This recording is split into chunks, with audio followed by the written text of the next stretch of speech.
Well, good evening, everybody. It's Dave coming to you from the Wyoming Fireside for a Monday Fireside Chat. It's about 7:30 Monday evening here in the Wyoming house.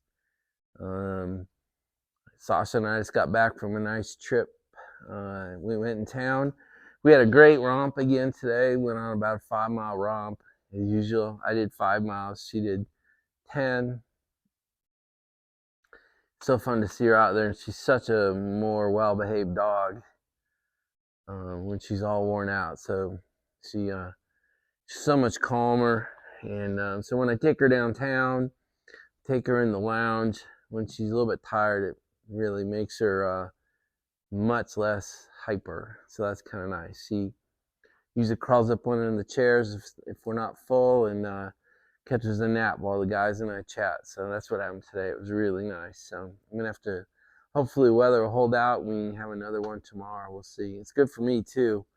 5-mile walk at 8,000 feet helps me out quite a bit, actually. So just a nice day. Let's see. I caught a flat the other day. I was telling you about going into town and finally got it. Got the wheel and the tire back to the dealer, and they verified, validated that the rim isn't damaged, or the tire should come in tomorrow. Should have it back on the truck maybe Wednesday or Thursday. We'll be back at 100% here, so that's kind of nice. Nice to have that taken care of. So I only have one thing for us tonight. I guess it'll be a kind of a CEO school item, but I think it applies in every aspect of our lives, and that is sometimes we have to make the hard decision and take the hard action. And so I've got a couple examples. One just happened on Saturday night, and the hard decision had to be made by Dave at the lounge yesterday. And then we've had a couple of things happen at the farm that Amory had to take care of that both fit into this category. Hey, before I get too serious on you, I want to show you two quick videos. I just took them just now. So when we get home, even though she's been out, Sasha likes to go out the back door and kind of patrol the backyard and make sure that no critters got there, and kind of started getting inside her boundaries. So I got a little video of her checking out the backyard. And then while I was out there, I was like, man, it was such a nice little winter night scene that I took a little bit of video from it. And this phone, the camera on this phone, it's an iPhone 15. It's just amazing at picking up low light. So the moon hasn't even really risen over the house yet. It's still pretty low in the sky behind us, but I'm going to show you those two videos real quick. It's like total of a minute kind of thing. So then we'll come back and we'll talk about our CEO school tonight. Sasha loves a little bit of night foraging. She's like, oh, you like it's perfect reflection in the window. But she loves to go out there at night and kind of make sure that no one impinged on her property while she was gone for the day.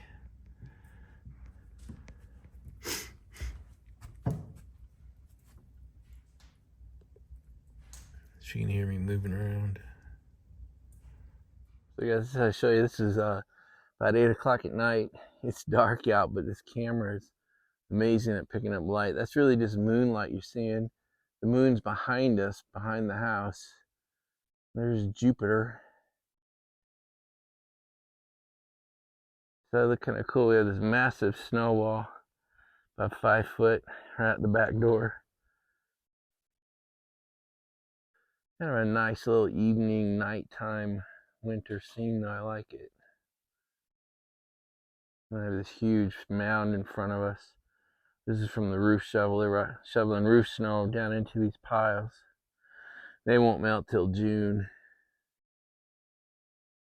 So what's our one thing tonight? It's sometimes we have to make, as leaders of our business, leaders of our family, leaders of our community, leaders of our church, whatever role that you're playing a leadership, or what organization that you're playing a leadership role in, will eventually force you to make a really hard decision and take really hard action. And at our farm, Summerfield Farm, we have usually 13 to 15 clients, ladies who board their horse with us, come and ride at the farm. And usually the ladies develop a bit of a friendship. Usually Anne-Marie develops a bit of a friendship with them individually and as a group. And then every now and then, one of the clients changes and begins to behave in a manner that the others are watching. And they want to know, I think they're watching, particularly Anne-Marie now. She's the one who does this now. But, are you going to do anything about this? Or are you going to allow this behavior? Is this going to become acceptable behavior at the barn or at the farm? Because then one of two things will happen. Others will begin to behave in the same way, or they'll leave because they don't like where the culture of the barn is headed due to this one person. And so poor behavior by an individual is always cancerous. It will always leach into your organization, your family, your company, your community, if you allow it to. And so you have to make the tough decision. And I tell Anne-Marie is sometimes you got to fire a client. You have to ask them to leave because they no longer belong at our barn. And Anne-Marie's gotten really good at it. She's had to do it 5 or 6 times in the last 5 years. And she has really created an amazing culture at our barn. A culture of be nice, be accepting, treat the staff correctly, treat your horse correctly, be courteous of other riders. Become part of what we call the barn family. And if somebody can't do that, they get fired, they get asked to leave. I had to do this many times at DHA, hundreds of times, unfortunately, where people just either something in their personal life or some other aspect of their life changed, and then therefore that manifested itself at work. Lots of times people carry inappropriate items to work, inappropriate attitudes, inappropriate anger, frustration. And it's got nothing to do with your leadership or the company or the client. It has everything to do with something went wrong at another aspect of their life. So at my company, we try to counsel them. Hey, we've seen a change in behavior. It's not good. It's not commensurate with what we've known you in the past to be. It's not congruent with the culture we've built here at the company. You want to talk about it? What went wrong? Can we help you? Is there anything we can do? And most of the time people don't want to talk about it. And so we kind of say, look, we've got to see a change in you then. If you don't want to talk about what's wrong, that's fine. That's your personal decision. But if we can't get you back to where you were before whatever happened we're going to have to separate you from the company. And many, many times the correction couldn't be made and we had to cut them loose. So, because everybody was watching me. How are you going to handle this? Are you going to allow this person to have this kind of behavior at work? And it's going to ruin the culture. Again, it was cancerous. So what brought this to mind, I just had forgotten about this kind of, expectation of leaders until Saturday. Saturday we had somebody, it's been a brewing problem since last fall. We've had one individual come into the lounge consistently, more and more, and then it's become daily. And I've never seen the ability of one person to completely blow a room up, but this person could do it, chose to do it, know they were doing it, and continued to do it anyway. And it got to the point where as soon as this individual pulled into the parking area, we had 2 and then 3 guys would get up and leave and say, I don't want to be any part of it if this person's going to be here now. Then there were 3 or 4 more that said, well, I'm going to tolerate this for a little bit longer and see where it goes. So we had 6 of my good friends in my circle saying, I'm not going to put up with this. I'm either not going to put up with it all anymore, or I'm not going to put up with it much longer. And it was really starting to kill what we've spent 2 or 3 years now building at the lounge. And, as a kind of a key leader of the lounge and the culture we've built and the friendships we built, I couldn't take it any longer. And so it turns out 3 of us approached Dave, the manager, on Saturday night and said, look, either something's got to change. Either I have to leave or this person has to leave. And I'm not telling you which one to decide, but we're at a decision point where really probably 7 of us are going to end up leaving, and maybe more if we can't get the situation under control. It had grown cancerous, and this person had really ruined the culture of the lounge when they were present, not when they weren't present, but they began to be present a lot. And Dave took the hard decision. He made the hard call. He took the hard action to explain to this person that they were no longer welcome at the lounge for any reason. And yesterday was the first day of that. He made that decision and informed the person on Sunday morning.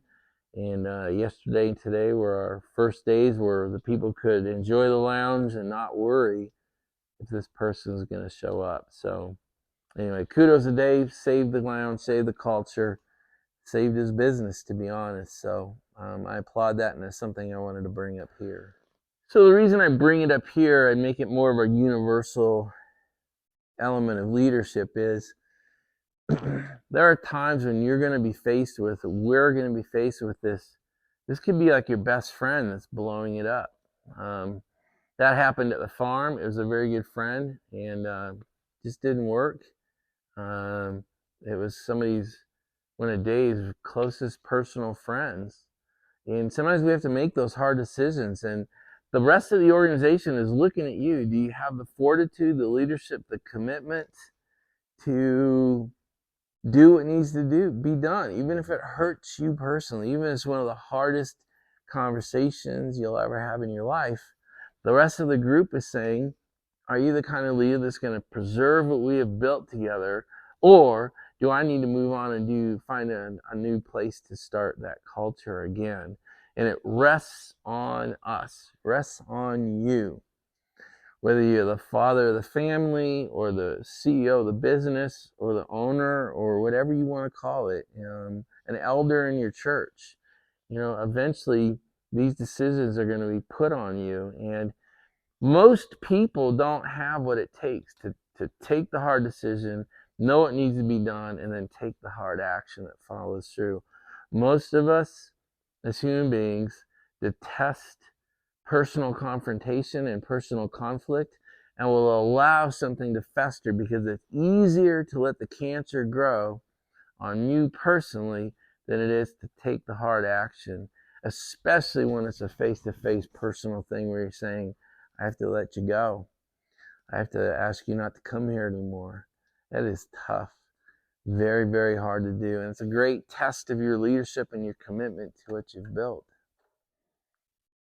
I guess the last part of this would be, you have to watch this in reverse. And I say that in 2 completely different ways. One is, you're witnessing this, but you're not the boss. You're not in control. And you may need to exit the situation because it's going to wreck you as a person. It's going to wreck you emotionally. It's going to wreck you in the soul. You're going to hate whatever aspect of your life is associated with this. You might need to find a new church. You might need to find a new lounge. You might need to, find a new spouse. I don't really know how far to take that example, but there are going to be times when you're not the one in charge, or you can't execute the change. You don't have the power, however you define that, right? Positional power, situational power, personal power to make this happen. And you may need to move on. And rather than become part of this cancerous thing and then catch it yourself, to be honest, you may have to exit and leave a very important part of your life behind, to leave this cancer behind. The other part, what I mean in reverse, is it you? Sometimes we don't carry the self-awareness we need to everywhere we go.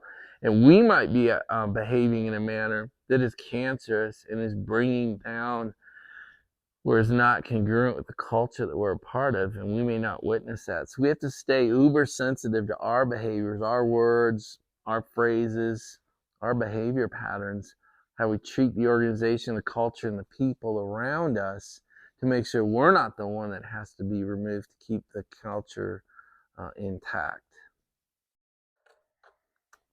All right, you guys, I think that's it for tonight.